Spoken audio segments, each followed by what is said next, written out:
Hello friends, ఈరోజు సీతాఫలాలతో మేము ముందుకు వచ్చేసాను.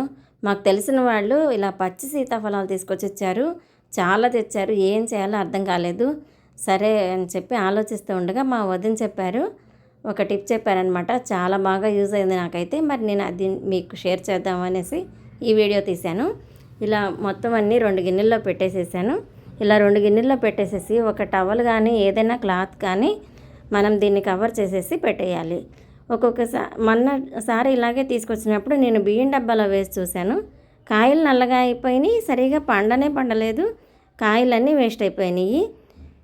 మనకి లేకపోయినా కానీ ఎవరైనా తెచ్చిచ్చినప్పుడు అవన్నీ యూజ్ చేసుకోవాలి కదా, ఫ్రెష్గా తినాలి కదా అనిపిస్తుంది. సీజనల్ ఫ్రూట్స్ అయితే ఇలా కవర్ చేసేసిన తర్వాత 3వ రోజు తీసి చూస్తున్నాను.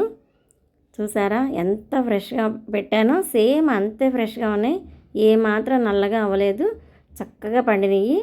ఇదిగోండి తీసి చూపిస్తున్నాను. ఎంత మెత్తగా ఉందో కాయ అయితే, లోపల కూడా అంతే జ్యూసీగా ఉంది. చాలా చాలా బాగా పండింది. మరి నాకైతే భలే అనిపించింది. ఈ టిప్ చాలా బాగా నచ్చింది.